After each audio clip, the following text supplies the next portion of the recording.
AD 66년부터 67년 사이 사도 바울이 로마 감옥에서 저술한 성경입니다. 디모데후서 4장은 특별히 바울이 죽음 직전에 기록한 거예요. 그러니까 유언장과 같은 거죠. 죽음을 눈앞에 두고 기록한 내용입니다. 이 디모데후서를 기록을 해서 모든 교회에 띄운 게 아니라 디모데 개인에게 수신자가 되어 있습니다. 지금으로 말하면 바울이 지상에 있는 모든 성도 한 사람 한 사람들에게 등기 우편으로 복음의 메시지를 붙인 것과 같은 의미가 있습니다. 디모데후서 1장 1절 보십시오. 이렇게 기록되어 있습니다. 하나님 앞과 산자와 죽은 자를 심판하실 그리스도 예수 앞에서 그의 나타나실 것과 그의 나라를 두고 엄히 명하노니 하나님 앞과 그리스도 예수 앞에서 이것을 기록한다. 엄히 명한다. 그랬습니다. 바울의 말이 아니라는 거죠. 바울의 음성이 아니라는 겁니다. 하나님과 예수 그리스도가 보증을 쓴 말씀이다. 이 말씀을 바울 내 개인의 말로 듣지 말고 하나님의 음성으로 들으라고 하는 간절함이 있습니다. 게다가 엄히 명하노니 그랬습니다. 반드시 지켜야 된다. 이 말씀의 무게 축이 가벼운 것이 아니다. 엄중하다는 거죠. 이 말씀의 내용이. 그 내용이 뭡니까? 그 메시지의 내용이 첫 번째 메시지입니다. 예수님은 재림하신다. 여기 보니까 그의 나타나실 것과 반드시 예수님은 다시 이 땅에 오신다는 메시지입니다. 두 번째, 심판이 있을 것이다. 산자와 죽은 자를 심판하실 그랬습니다. 심판의 메시지입니다. 유쾌하지 않죠? 산자와 죽은 자, 잘 보십시오. 산자는 현재 시간입니다. 죽은 자는 과거 시간입니다. 예수님이 다시 오신다 미래 시간입니다. 그 심판의 메시지 영역에 과거, 현재, 미래가 모두 포함되어 있습니다. 그 영역에 관한 심판의 메시지입니다. 세 번째 중심 메시지가 하나님 나라가 완성될 것이다. 그의 나라를 두고 이 세 가지 메시지. 궁금한 게 있죠? 그러면 이 메시지의 중심이 미래적인 메시지입니다. 예수님이 아직 안 오셨으니까요. 다시 말하면 종말론적인 메시지입니다. 기독교 역사의 사관은 시작과 끝이 있는 역사관입니다. 끝을 향하여 가고 있는 역사입니다. 시작과 끝이 분명히 있는 역사입니다. 그래서 우주적인 종말이 있죠. 우리 개인들도 사람 한 사람들도 언젠가는 마지막 종말에 다다릅니다. 죽음이라고 하는 그 종말을 향해서 걸어가고 있습니다. 그러면 시점이 문제지요. 종말의 시점이 언제일까?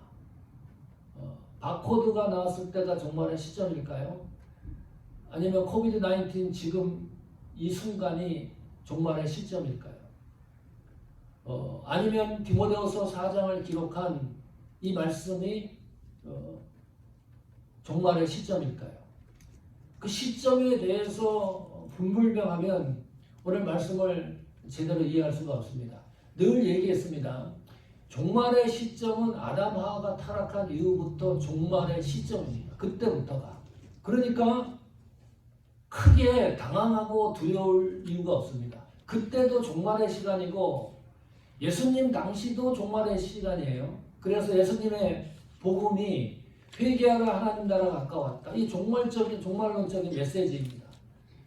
지금 사도 바울이 성경을 기록한 디모데후서 이때도 종말의 시점입니다. 바코드일 때도 종말의 시점이고 지금 코비드-19 시대의 어려운 상황 속에도 종말의 시점입니다. 자, 특이한 게 있어요. 그렇다면 종말의 징조, 종말의 현상은 어떻게 그걸 우리가 짐작을 하는 거죠? 종말론적인 그 현상을 성경에도 나와 있습니다.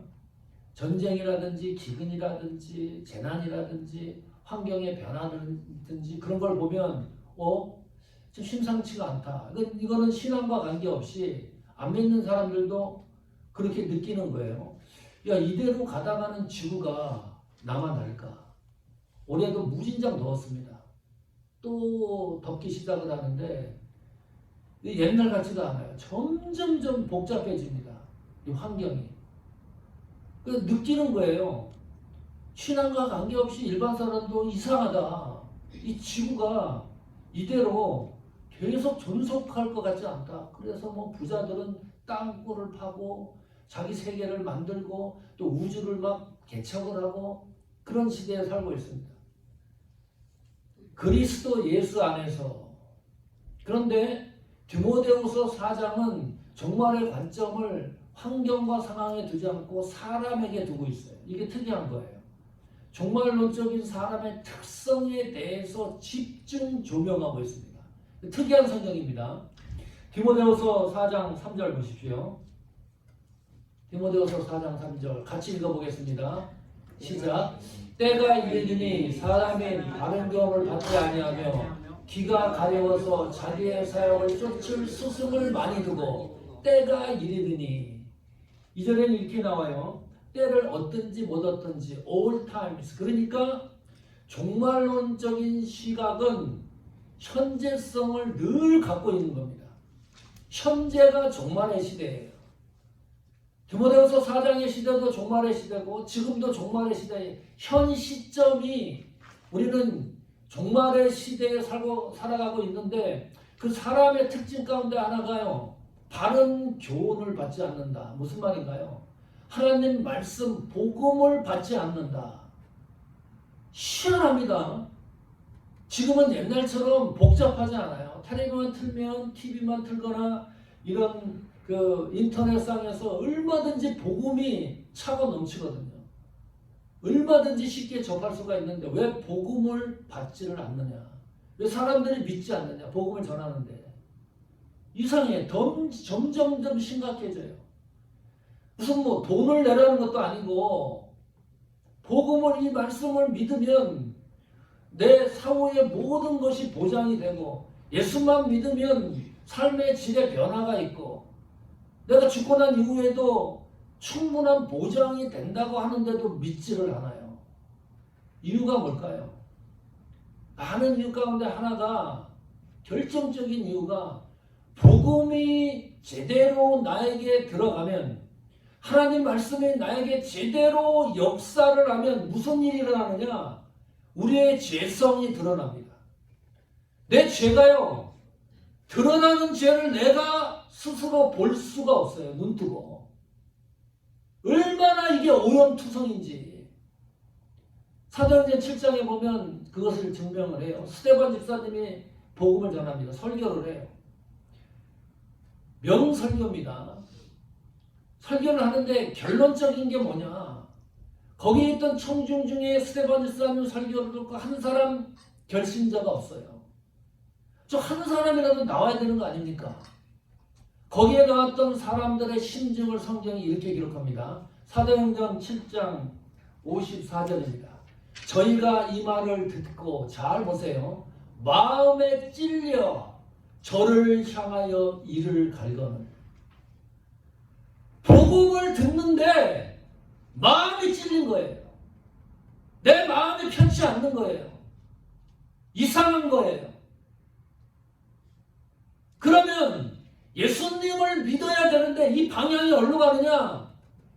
마음에 찔리는데 저를 향하여 스데반 집사님을 향하여 이를 가는 거예요.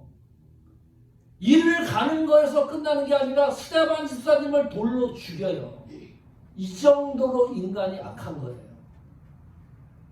복음을 듣는데 마음이 찔리는데 사람을 죽여요. 복음 전하는 사람을. 이게 우리 인간의 마음이라는 거예요. 그러니까요. 내가 예수 믿는다는 건 기적 중에 기적입니다. 이거는 세상에 이런 기적이 일어날 수가 없는 거예요. 이런 성경을 보면 이게 평범한 거거든요.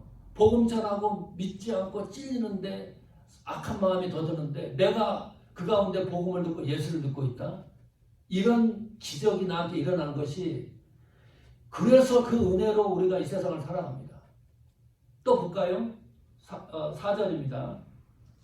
디모데후서 4장 4절 보면 또 그 길을 진리에서 돌이켜 허탄한 이야기를 쫓으리라. 이게 우리 인간의 본질적인 모습이라는 거죠. 진리에 돌이켜 하나님 복음에서 돌이켰다. 허탄한 이야기, 쓸모없는 이야기만 쫓는 겁니다. 진리에 돌이켰다. 복음에서 돌이킨 거예요. 이 세상을 살아가는데 복음과 관계없는 삶을 살아간다.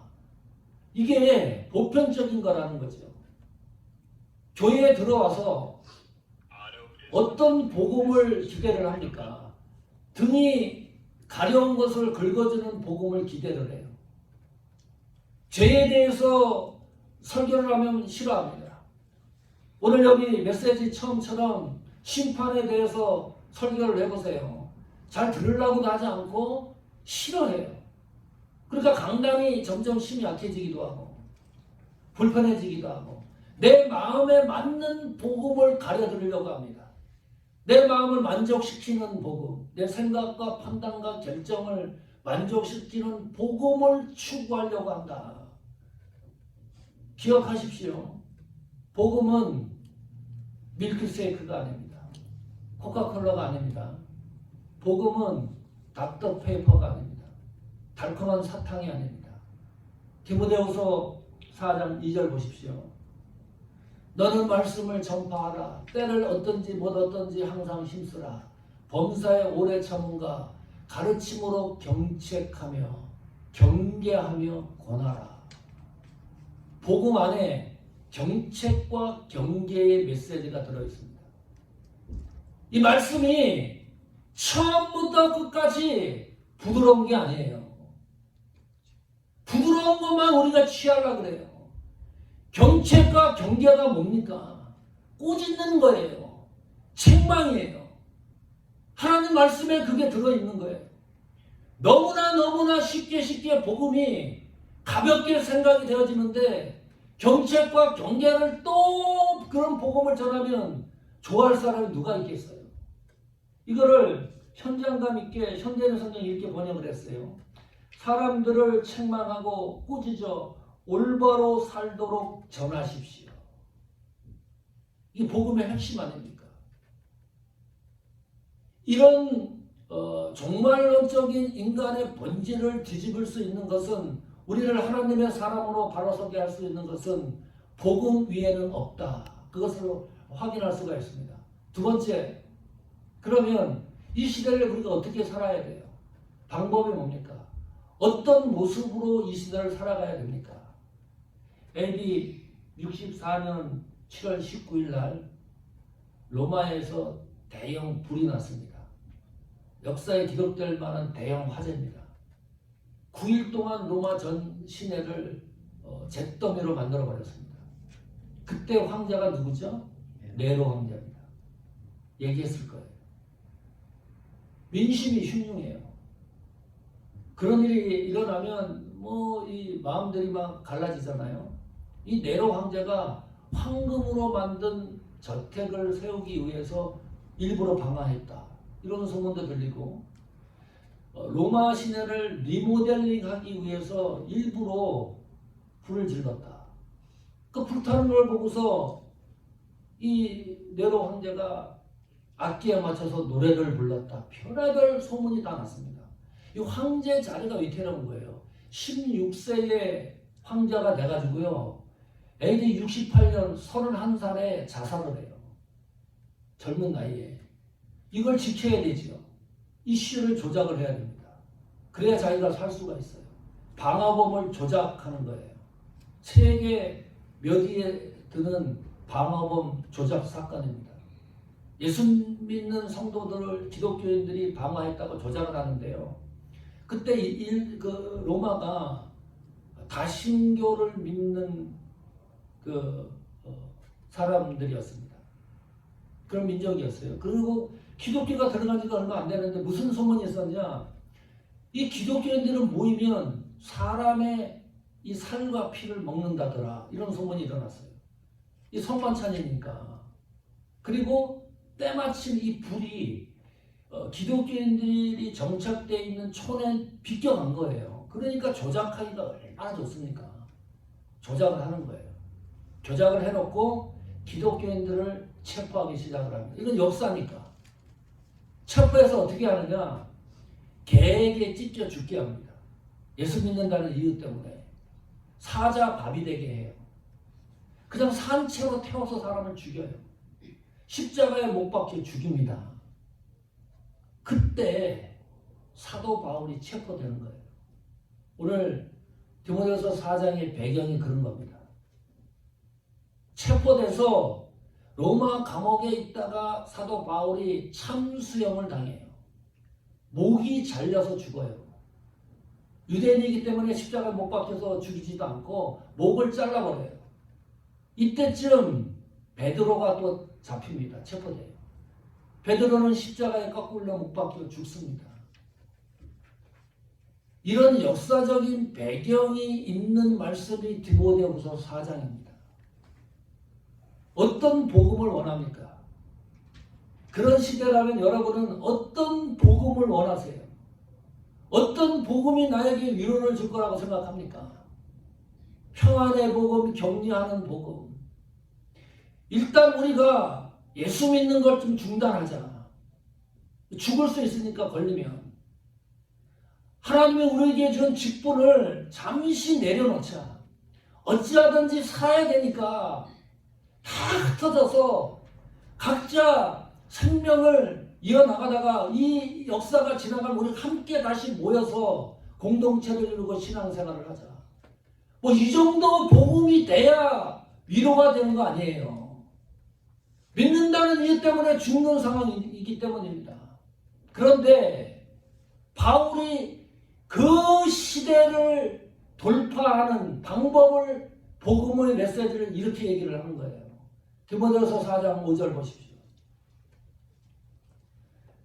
다 같이 한 목소리로 읽어봅니다. 시작. 그러나 너는 모든 일에 근신하며 고난을 받으며 전도 일을 하며 내 직무를 다하라. 근신하라. 신중하라. 우왕좌왕하지 마라. 술 먹은 것처럼 방탕하게 왔다 갔다 하지 마라. 그 말이에요. 원어적 의미가. 믿으면 죽을 수 있는 역사적인 이 순간을 피하지 말고 그 역사의 정중앙으로 돌파하라. 그게 근신입니다. 이 말이 되는 소리입니까? 믿는다는 이유 때문에 죽어가는 상황인데 고난을 받고 있는데 또 고난을 받으라. 어쩌자는 얘기예요. 그 중압감을. 전도 일을 하래요. 복음을 전할 상황이 아닙니다. 메시지를 전할 상황이 아니에요. 그런데 복음을 전하래요. 하나님이 나에게 맡겨주신 직무를 다하라. 직무를 다하는 것이 아니라 직무를 중단해야 될 상황입니다. 안 하는 것이 맞아요. 디모데후서 4장 5절을 정리를 하면 무슨 말입니까? 예수 그리스도를 위하여 죽으십시오. 주님을 위하여 죽으십시오. 주를 위하여 생명을 던지십시오. 이렇게밖에 해석이 안 돼요. 이 말씀이. 다르게 어떻게 해석할 수 있습니까? 한번 이걸 해석해 보세요. 믿는다는 이유 때문에 죽어가는 현실인데 이렇게 요구를 한다 그러면 이것이 그 시대를 이겨내는 방법이기 때문에 이렇게 말씀하는 건데 그 방법이 다른 게 아니에요. 그냥 주를 위하여 죽으십시오. 가슴에 와 닿습니까? 이 말씀이. 예수를 위하여 배가 기름지게 떵떵거리게 이 세상을 살아가십시오. 이래야 이 복음이 이해가 되는데 죽으라니요. 지금 얼마나 좋은 세상입니까? 이 좋은 세상인데 이렇게 근신하고 고난받고 복음 전하고 직무를 다하라고 외쳐보세요. 평상시 때는 이게 매력적인 복음입니다. 그러나 죽고 살고 할 때는 이 복음은 우리에게 중압감이 될 수 있는 복음입니다. 사도 바울이 대책을 세워줬으면 얼마나 좋았을까요? 이 네로 황제는 해석을 해주는 거죠. 이 네로는 적 그리스도다. 이 사탄의 그 대표 주자다. 그러니 예수님이 또 올 때가 가까이 왔다. 우리가 이 문제를 놓고서 기도하고 또 땅 팔고 집 팔고 다 해서 한 군데 모여가지고 우리가 모여서 기도하고 주님의 재림을 기다리자. 뭐 이런 뚜렷한 대책을 세워줘야 되는데 그런 게 아니잖아요. 그냥 말씀대로 그대로 죽으라는 얘기입니다. 30년 전에 미국 처음 왔는데 미국 가서 LA 갈비를 처음 먹어봤습니다. 너무 맛있는 거예요. 제 인생의 그 음식 중에 최고로 맛있는 것이 LA 갈비라고 생각을 했어요. 그 맛을 잊을 수가 없어요. 너무 맛있었으니까.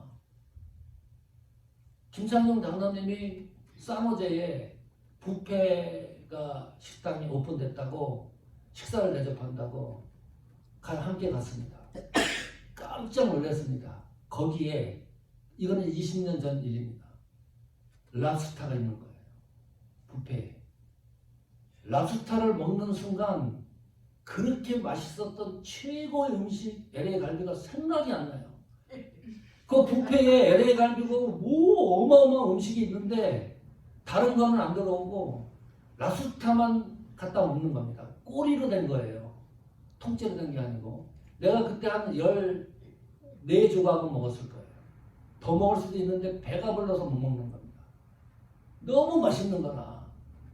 지금도 이제 저는 랍스터 꼬리가 최고의 음식입니다. 더 맛있는 음식을 내가 발견을 못했어요. 네, 발견 좀 시켜주세요. 그거를. 근데 그때 느낀 게요. 참 사람 묘하다. 랍스터 맛을 내가 느끼니까요. 그렇게 맛있었던 1등이라고 생각했던 LA 갈비가 내 눈에 들어오지 않습니다. 거기 다른 음식들이 많이 있는데 하나도 들어오지 않아요. 그냥 랍스터 이 맛에 취해가지고 사람이면 얼마나 속상하겠어요. 그렇게 1등이라고 너가 가깝게 지냈는데 아니라 그러는 거니까. 랍스터 맛에.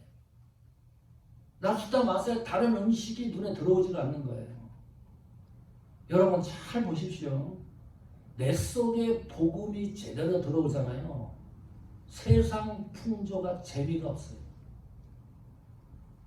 그것이 측정입니다. 내가 지금 잘 가고 있는지 안 가고 있는지를 측정할 수 있는 중요한 도구가 뭐냐면 세상 풍조가 재밌다고 느껴지면 아직 복음의 맛을 제대로 모르는 겁니다.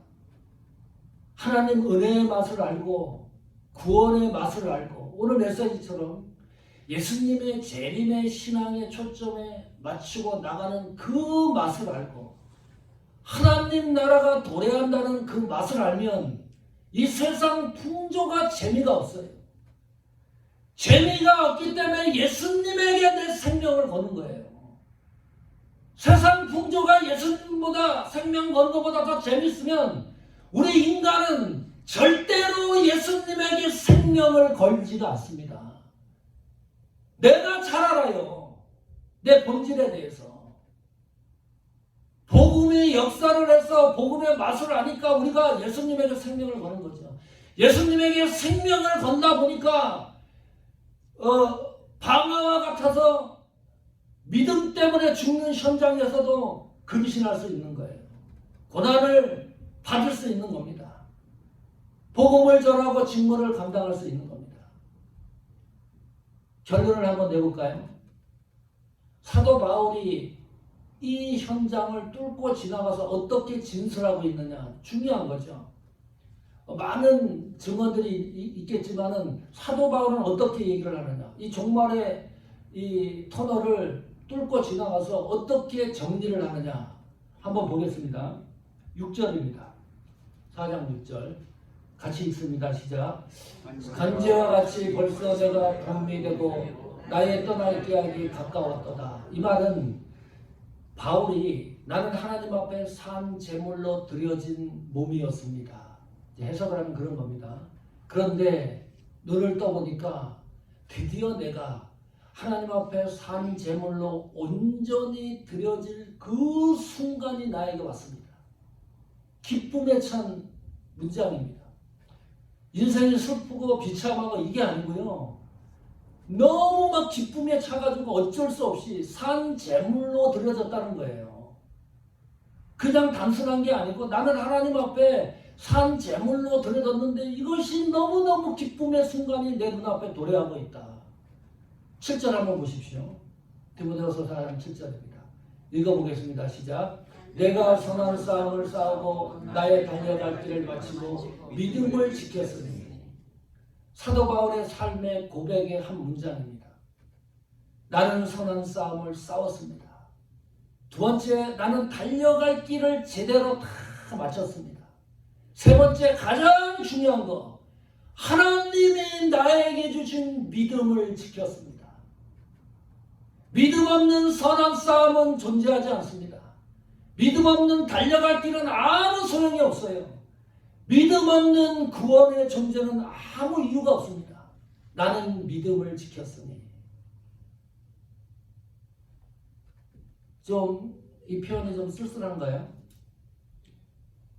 좀 답답한가요? 어떻게 인생을 갖다가 이렇게 한 문장으로 만들 수가 있죠? 나는 장례식 가보잖아요. 특징이 있어요. 장례식 가면 꼭 죽은 사람 양력을 여기서부터 여기까지 써놔요. 많은 사람은 한 페이지가 넘어가요. 그리고 거의 다 양력 그거 하죠. 장례식 가서 양력 소개 안 하는 경우가 나는 못 봤어요. 지금까지. 이 바울을 비교해 보세요. 바울은 죽음 직전에 양력을 기록하지 않습니다. 그냥 한 문장으로 모든 삶을 정리했어요. 나는 우리 교회 계속 수정하고 수정해 보십시오. 지금부터. 나는 한 문장으로 내 인생을 어떻게 정리할 수 있는가. 그래서 우리가 하나님 앞에 갈 때 한 문장으로 정리되는 삶이면 좋겠다. 그 엘리자베스 형 죽은 거 보니까요. 7km, 4.3마일 조문하기 위해서 줄을 서가지고 그런 거에 비하면 디모데후서 4장 7절의 이 사도 바울의 삶은 먼지와 같다. 이슬 같아요. 어떻게 일을 이렇게 하나로 정리가 될 수 있을까? 은퇴를 하고 나서 아파트 키 받은 것도 아니고 자동차 받은 것도 아니고 또 이 바울의 말년에 감옥에 들어가니까 세계에서 부흥사고 신학자니까 그들에 가렸던 동력자들이 치고 올라와가지고 음모하고 그러잖아요.